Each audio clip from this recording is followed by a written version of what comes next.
The water had a kind of lime green light shining off it, an artificial phosphorescence.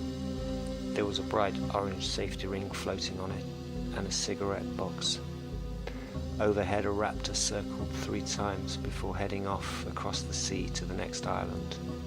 The sign read departures. Nobody really did until a few days after they had left.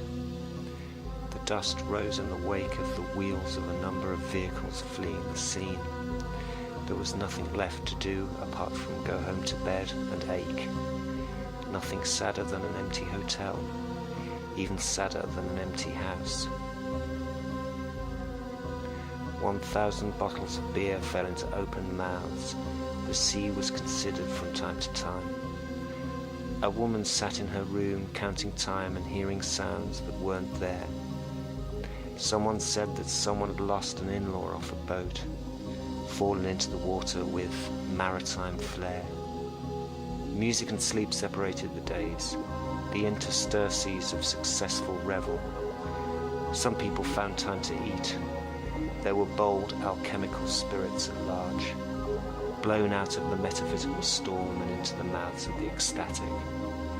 Some people were transformed, ideas collided and colluded. The sun struggled into view like a stranger in paradise. The sand collected and hung around in dunes and swathes. The tavernas with their tables and chairs on guard began to fill. The pool floated at the centre of attention. There was some brother on a slide. A tree flickered up a white-painted shed. The needle hit the cut. Prime time. Paros hung over the sea like a Japanese watercolour, a silver dancing light. The storm had blown in and out, and the birds were lured into a mid-afternoon dawn chorus. It was enchanting. Enchant, to entrance by song. On this island, Dionysius crowned Ariadne with a constellation. Their footprints thread through the olive groves. We cast calming wine onto the waves. Later, the sky is squid ink black with orange tails of shooting stars. A flare isn't a firework. The sea is often not calm.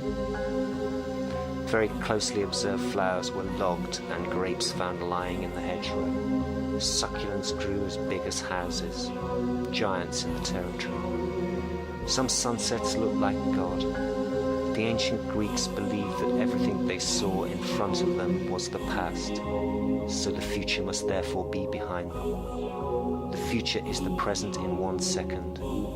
It's hard not to believe in the far on the mountains sometimes. There is a dog in everyone. The airport was a mad film. The marble floor became an arena. Here was the warp and weft of the interzone. Planes were flying away, but no one really left. The blue melted into grey. No one really left. A small child hung over the rails of a ship, looking at the debris and the reflection of a jet in the water. It was time to leave.